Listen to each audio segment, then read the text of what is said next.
You're not crazy. Let's break down what's really happening with your money, because the story you're being told doesn't match the feeling in your gut or the balance in your bank account. You hear it all the time on the news. Inflation is coming down.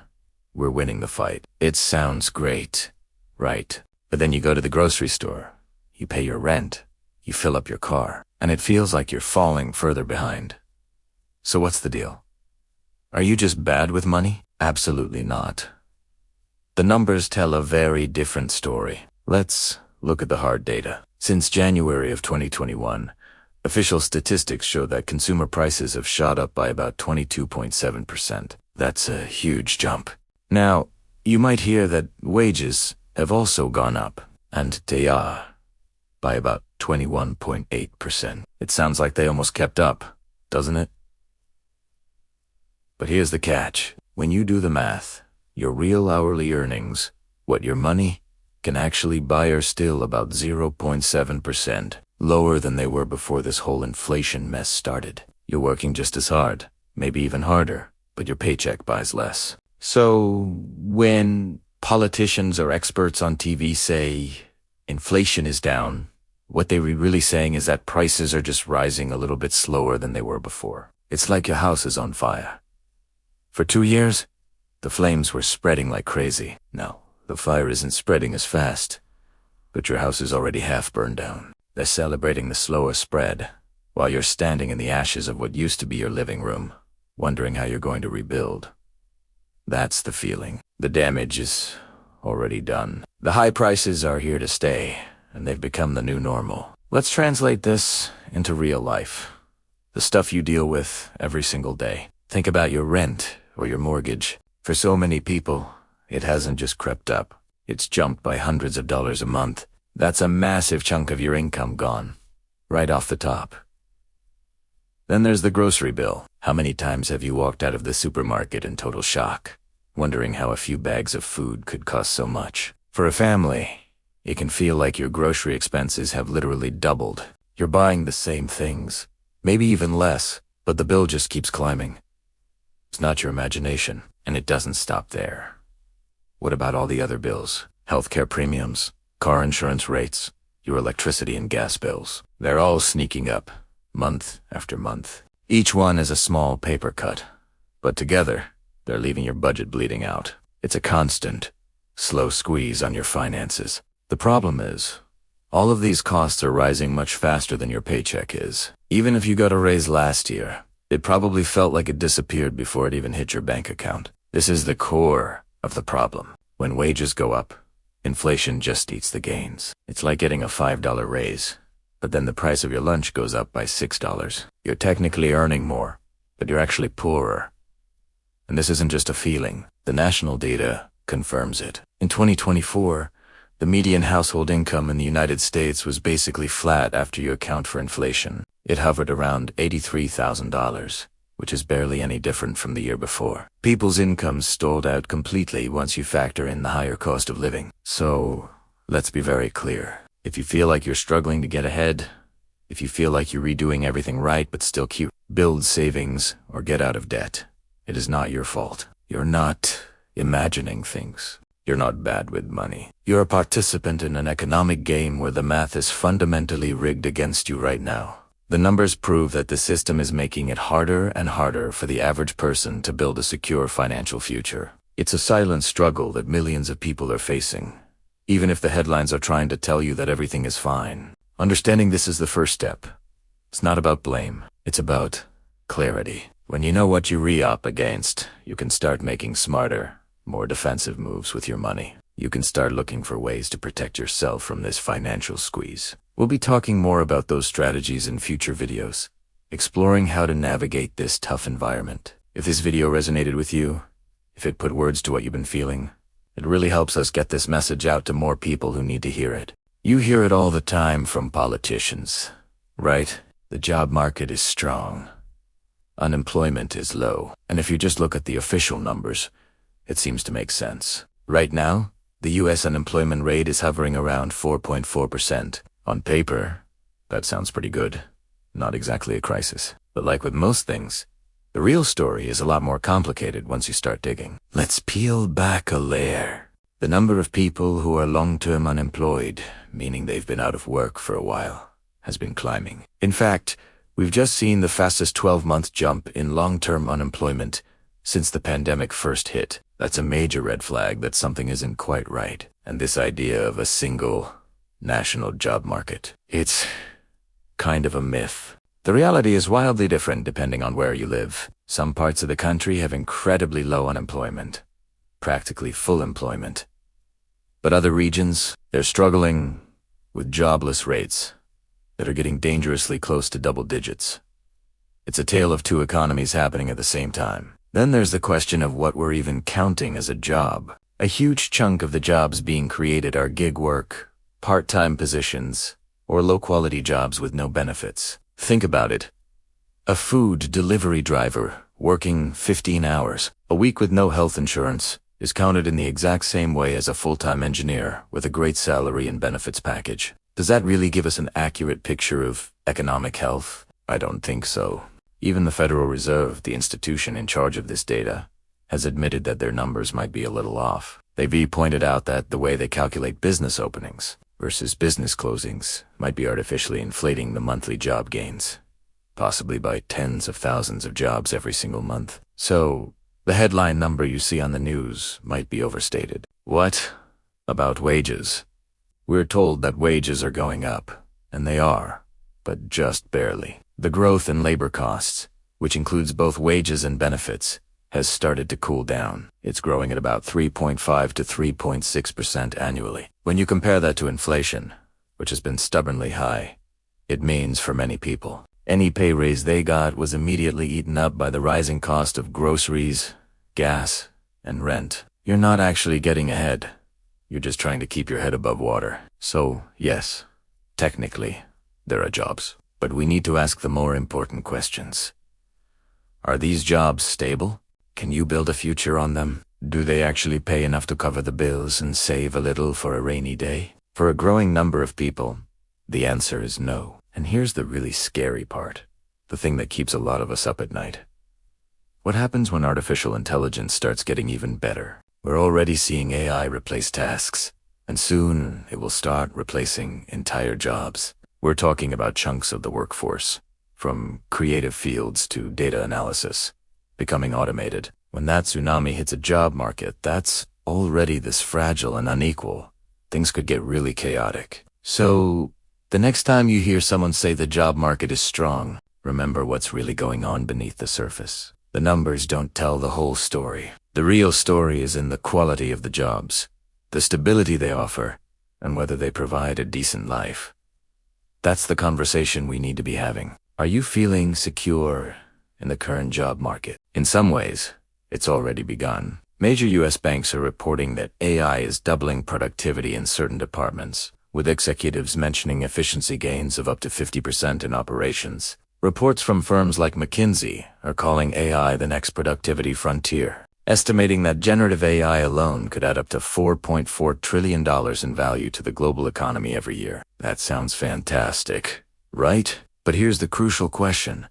Who actually gets all that value? A recent study from MIT suggests that AI systems are already capable of performing tasks equivalent to nearly 12% of all U.S. jobs. That represents about $2.1 trillion in wages that could, theoretically, be automated away. Goldman Sachs goes further, estimating that widespread AI adoption could displace up to 7% of the U.S. workforce, at least temporarily, before new types of jobs eventually emerge. Let's build out a scenario to see what this really means. Total wages and salaries in the United States amount to roughly $11 to $12 trillion a year. Now, imagine that about 30% of the workforce ends up in jobs where AI handles a significant portion of their tasks. If just 1/3 of the wages tied to that, 30% gets squeezed out, whether through automation, offshoring, or what companies call AI-enhanced restructuring.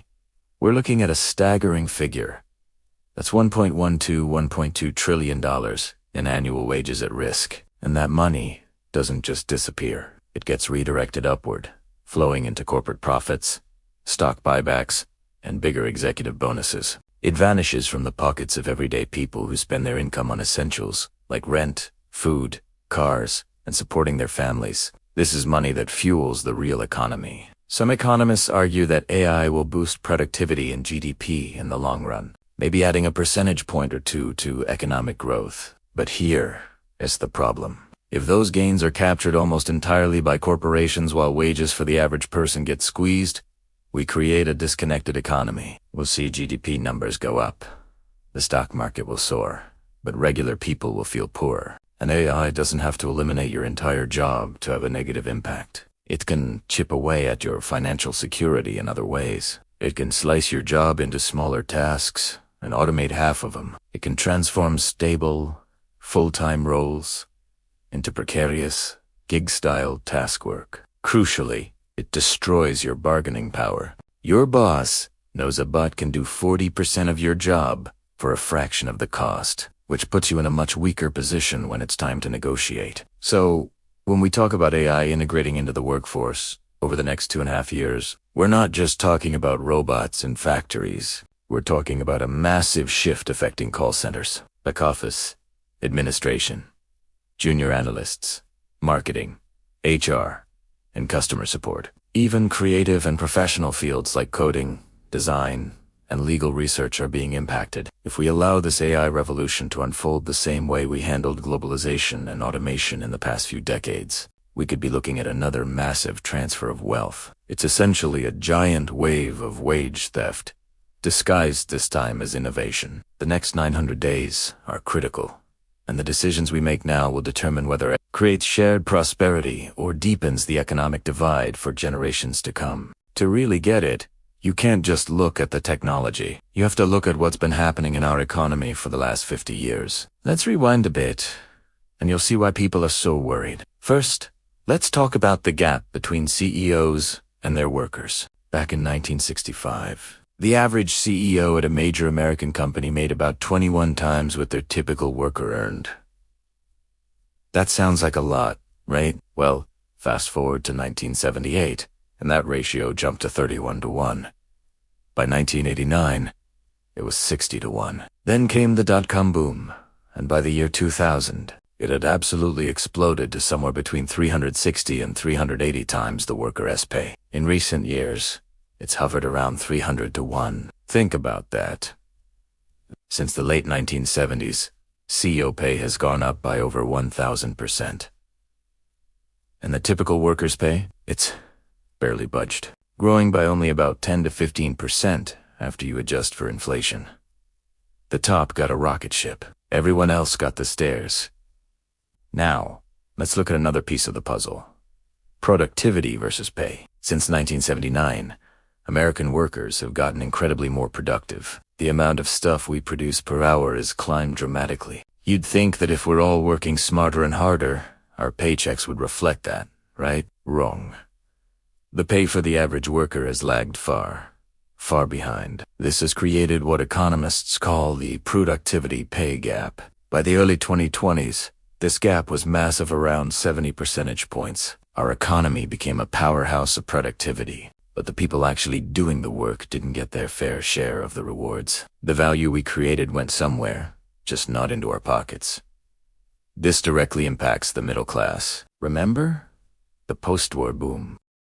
From about 1948 to 1973, the average family's income grew by a solid 3% every single year. That was real, shared prosperity. Families could feel themselves climbing the ladder. But since 1973, that growth has slowed to a crawl less than 1% per year.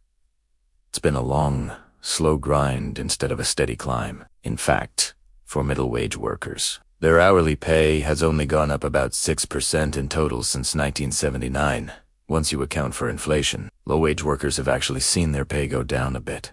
Meanwhile, high-wage workers saw their earnings jump by over 40%. The rich got richer, the poor got poorer, and the middle class just got stuck. And where did all that money go? A big chunk of it went from wages to profits. The slice of the economic pie that goes to workers in the form of wages and benefits has been shrinking. Between the early 2000s and the mid-2010s, this labor share of income dropped by about 5 percentage points. That might not sound like a lot, but if it hadn't happened, the average worker today could be making about $3,000 more every single year. On top of that, the very definition of a middle-class job, those steady, reliable positions that once formed the backbone of our economy, has been eroding, especially for people who don't have a college degree. So let's put it all together. Over the last 50 years, we've seen a clear pattern. Productivity skyrocketed, corporate profits and CEO pay went to the moon, but the middle class and working families got left with the scraps. Wages stagnated, inequality soared, and stable jobs became harder to find. Now, drop artificial intelligence into that picture. When a new technology comes along that threatens to automate even more jobs, not just in factories, it's about a system that has, for decades, funneled the benefits of progress to the very top, while leaving everyone else behind. People are worried that AI will just be the final nail in the coffin, supercharging this trend until there's nothing left for the average person. The anxiety about AI is really a deep-seated anxiety about fairness, and whether our economy has a place for us anymore. Feeling like you're falling behind even though you're working harder than ever. You see your parents' generation owning homes, raising families, and enjoying a stable middle-class life, and you wonder, what am I doing wrong? Let's get one thing straight. It's not you. You're not a personal failure. What you're experiencing is the result of a system that has fundamentally changed. So, what do we do about it? First, stop letting them gaslight you. When you can't afford what your parents could, that's not a personal failing. It's what happens when CEO pay skyrockets to astronomical levels while your wages barely budge. It is what happens when powerful new technologies like AI and automation are used to cut labor costs and maximize profits, instead of empowering workers and creating new opportunities for everyone. It is the consequence of treating wages the very backbone of our economies. Just another cost to be minimized at all costs. The Economic Policy Institute has shown time and again how the gap between productivity and pay has widened dramatically over the decades. We're producing more value than ever, but we're not seeing it in our paychecks. So, the next time someone tells you to just work harder or pull yourself up by your bootstraps, remember the data. Your struggle is real, and it's systemic. Second, we have to learn how the system actually works. It's easy to get lost in the noise of political talking points and sensationalist headlines, but we need to understand the real mechanics behind our economy. What is inflation, really, and what causes it? How do interest rate hikes by the central bank affect your ability to get a loan or buy a house? What is the labor share of income, and why has it been declining for so long? And crucially, how is AI being integrated into the economy right now? We need to follow people who break down the actual data, who explain the economic reports, and who can show us the trends without a partisan spin. Knowledge is power. When you understand the rules of the game, you're less likely to be fooled by those who want to keep you distracted and divided. You start to see the connections between policy decisions made decades ago and the reality of your bank account today. Third, you have to protect yourself where you can. Now, I'm not your financial advisor, and this isn't financial advice, but there are practical steps we can all consider to build resilience in this tough environment. Focus on building skills that are difficult to automate or outsource. Think creativity, critical thinking, emotional intelligence, and complex problem solving. These are human skills that AI can't easily replicate. At the same time, do your best to minimize high-interest debt. It's a trap that can keep you running in place for years, and even if it feels impossible, start thinking long-term about saving and investing, even in tiny amounts. The system we live in heavily rewards owning assets, whether it's stocks, real estate, or a small business. The earlier you can get even a small foothold, the better. It's about playing the long game and building your own personal safety net, piece by piece. Finally, and this is the most important part, we have to push back together. We can't fix a rigged system by fighting on our own. Change comes from collective action. This can mean many things. It means voting for candidates and policies that aim to rein in the insane pay gaps between executives and workers. It means supporting efforts to protect and expand middle-class jobs. It might mean organizing at your own workplace for better pay and conditions, or supporting unions that are fighting for workers' rights across the country. For too long, working people have been encouraged to fight each other over scraps. We get pitted against one another based on our jobs, our backgrounds, or our political beliefs. But the real fight isn't with your neighbor. It rests with the rigged rules that allow a tiny group at the top to capture almost all the economic gains. We have to stop fighting each other and start fighting the system. Because if we don't, this new era of AI won't be a revolution that benefits everyone. It won't lift all boats. It will just become the latest and most powerful tool ever designed to squeeze the bottom and funnel even more wealth to the very top. The future isn't written yet. We have a say in what happens next, but only if we act together. All right, let's talk about something that's on everyone's mind, but it feels like we're not allowed to discuss it honestly. Day culture in the workplace, diversity, equity, and inclusion. And I want to be crystal clear from the start. Wanting diversity, fairness, and equal opportunity is a good thing. Treating people with basic human decency isn't the problem. The real problem, the one we need to focus on, is how massive corporations have taken this noble idea and twisted it into a tool for their own benefit. Think about it. In the last few years, we've seen a tidal wave of corporate day initiatives. Suddenly, every company had a chief diversity officer. They rolled out mandatory trainings, filled their social media with colorful infographics, and published these glossy, self-congratulatory diversity reports. Their websites started featuring stock photos of perfectly diverse teams, all smiling and collaborating in a brightly lit office. It all looked great on the surface. It was all about optics, buzzwords, and creating a brand image that screamed, "We care." But while all this was happening, what was going on behind the curtain? What were these same companies actually doing? Well, they kept right on underpaying their workers. They continued offshoring jobs to countries with cheaper labor and weaker regulations. They actively fought against unionization efforts, sometimes using incredibly aggressive tactics to stop their employees from organizing. And all the while, they were pouring record-breaking amounts of money into stock buybacks, which primarily benefit wealthy shareholders and executives, and handing out astronomical bonuses to the people at the very top. There's a great article in The Guardian that really breaks down how this financial engineering enriches the few at the expense of the many. So you have this bizarre contradiction. On one hand, the company is telling you in a mandatory seminar that we're all a big, inclusive family. On the other hand, they're refusing to give you a cost of living raise while the COS compensation package goes up by 300%. This creates a deeply confusing and hypocritical environment. It leads to double standards in hiring and promotions, where no one is quite sure what the rules are anymore. Is this decision based on merit, or is it based on an HR quota? That uncertainty breeds resentment and suspicion. It creates workplaces where people feel like they're constantly performing. Instead of just doing their jobs, they feel like they have to say the right things. All for an audience of one. The HR department. This isn't genuine human connection. It's a performance. And the most dangerous part of this strategy is that it works. It gets workers to turn on each other. People start arguing over identity politics, debating who is more or less privileged, and fighting for scraps. Instead of looking up and asking why the people at the top are hoarding almost all of the company's wealth, Day has become the ultimate corporate shield. It's a get-out-of-jail-free card. Whenever they face criticism for anti-worker practices, they can just point to their diversity report and say, "How can we be the bad guys? Look how diverse and inclusive we are." It's a brilliant misdirection. It allows them to maintain a progressive public image while continuing business as usual, which is maximizing profit at all costs. And this is more critical now than ever before, because we are on the verge of another massive disruption, the rollout of artificial intelligence. Companies across the board are openly planning how AI can replace human workers to cut costs. And who do you think will be the first to go?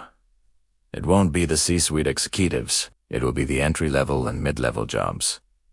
Very people that day initiatives were supposedly designed to help. Administrative assistants, customer service reps, data entry clerks. These are the jobs that are most vulnerable. So the same companies that lecture us about equity are simultaneously developing plans that will decimate their workforce and increase inequality.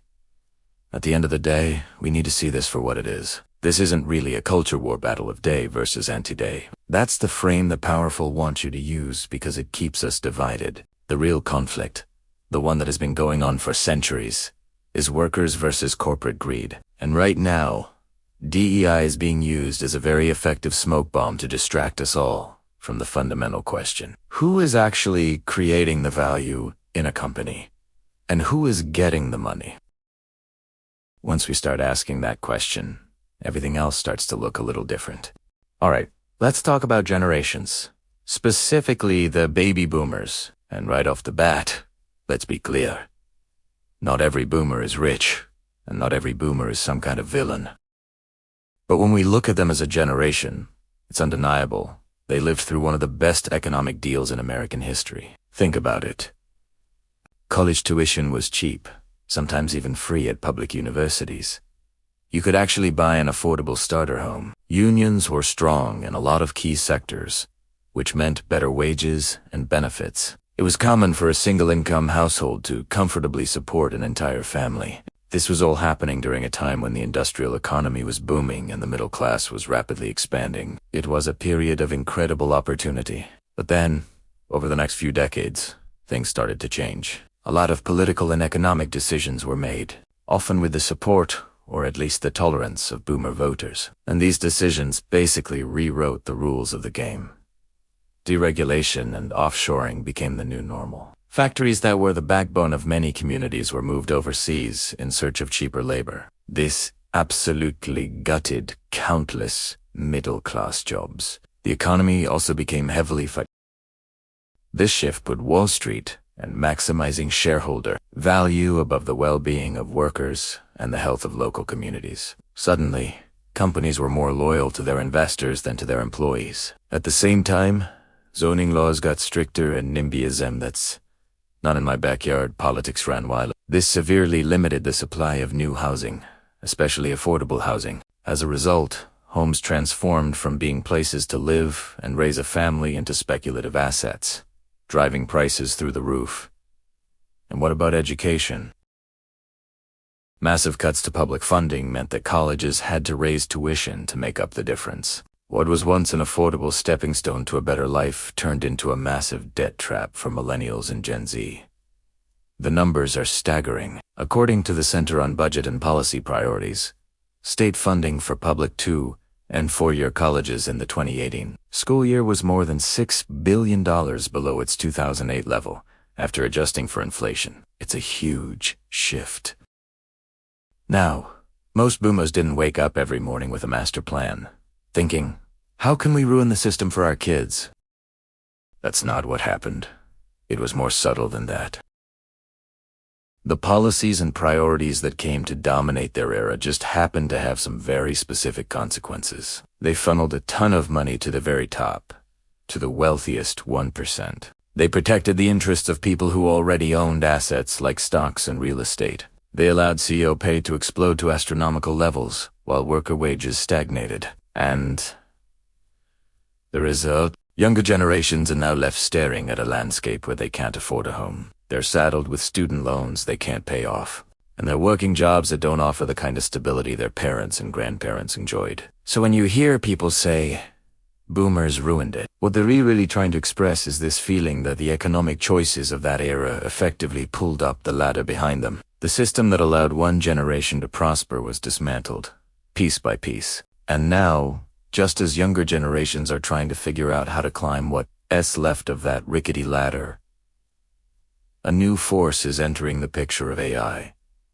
And who's powering this revolution? The very same corporations that have a decades-long track record of keeping all the gains for themselves while socializing the pain and the risk. It's a pattern we've seen before, and it leaves a lot of us wondering if this time will be any different. Have you ever felt like you're running on a treadmill, working harder and harder but getting nowhere? You see headlines about a booming economy, record stock markets, but your bank account tells a completely different story. If you feel like you're falling behind while everyone else is getting ahead, I want you to know one thing. You're not crazy. The American economy isn't just struggling or going through a tough patch. It's doing exactly what it was designed to do. For the past 50 years, we've seen a massive, deliberate restructuring of our economy. Policies were put in place, rules were rewritten, and the whole game was tilted. The result? A system that acts like a giant vacuum, sucking wealth from the bottom and middle and funneling it straight to the very top. Think about it. Wages for most people have barely budged in decades when you account for inflation. Meanwhile, the cost of everything, Essential housing, education, healthcare has skyrocketed. It's not that you're bad with money. It's that your money is worth less, and your slice of the economic pie is getting smaller and smaller by design. The productivity gains we've all contributed to haven't translated into better lives for most of us. Instead, they've padded corporate profits and shareholder portfolios. Now, here comes the scary part. A new, powerful force is about to pour gasoline on this fire. Artificial intelligence AI is not just another tech trend. It's a fundamental shift that could supercharge this upward transfer of wealth on a scale we've had never seen before. AI will create incredible efficiency and generate trillions of dollars in new value. But who will capture that value? If we continue on our current path, it won't be the workers whose jobs are automated or transformed. It'll be the owners of the AI systems, the big tech corporations, and the investors who are already at the top. AI has the potential to widen the gap between the ultra-rich and everyone, else into a chasm so vast we go in. Even imagine it today. We're talking about an unprecedented concentration of wealth and power. This isn't some far-off dystopian future. It's the trajectory we are on right now. We are at a critical moment. We have to start asking the tough questions. How do we ensure that the benefits of AI are shared broadly? How do we build an economy that works for everyone, not just the few? It starts with recognizing the truth of our situation. It's not a personal failure. It's a systemic one. If this video helped you put words to what you've been feeling, please like the video and comment with your story. Let's show each other that we're not alone in this. And please, share this with someone who thinks they're the only one falling behind. We need to have this conversation. Thanks for watching. I'll see you in the next one. If you're under 45, you probably know exactly what I'm talking about. You're dealing with the highest cost of living we've seen in decades. Every time you go to the grocery store or pay your rent, it feels like your wallet gets a little bit lighter. And what about wages? We hear that they're going up, but are they really keeping pace with inflation? For most of us, the answer is a hard no. According to Visual Capitalist, even when we do get a raise, rising prices eat it all up, and sometimes more. It feels like taking one step forward and 2 steps back. Then there's the job market. The headlines say, everything is fine. Unemployment is low. But on the ground, it feels completely different. Doesn't it feel fragile? Like you're just one corporate restructuring or one new AI tool away from being replaced. The Economic Innovation Group has data that shows this feeling of instability is very real. We're constantly on edge, worried about what's next.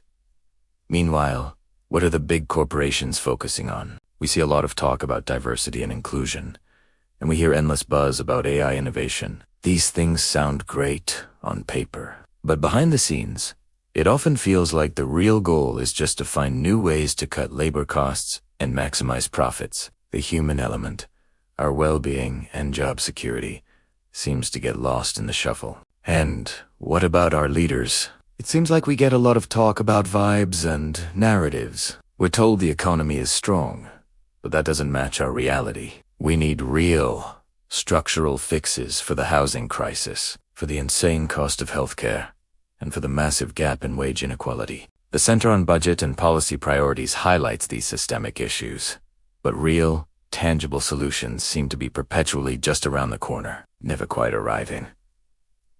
On top of all this, there's the looming wave of artificial intelligence. We're told it will change the world, and it will.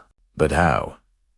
If AI is rolled out with the sole purpose of pleasing shareholders and cutting costs, it could put hundreds of billions, even over $1 trillion in wages at risk. That's not progress for us. That's a threat to our livelihoods. If you stopped buying avocado toast, you'd be a homeowner. You just need to work harder. It's insulting, isn't it? It completely dismisses the reality we face every single day. Let's be clear. This isn't about laziness or a lack of effort. This isn't about your personal spending habits. The numbers don't lie. The data is clear. The system is designed in a way that underpays and undervalues a massive portion of the population on purpose. The game feels rigged because, in many ways, it is. So, what's the point of all this? The first step is to recognize the problem for what it is. It's not a personal failing. It's a systemic issue. By understanding the forces at play, we can start to have more honest conversations. We can demand better from our employers, our leaders, and our economic system. Change is possible, but it starts with acknowledging the truth. You're not alone in feeling this way.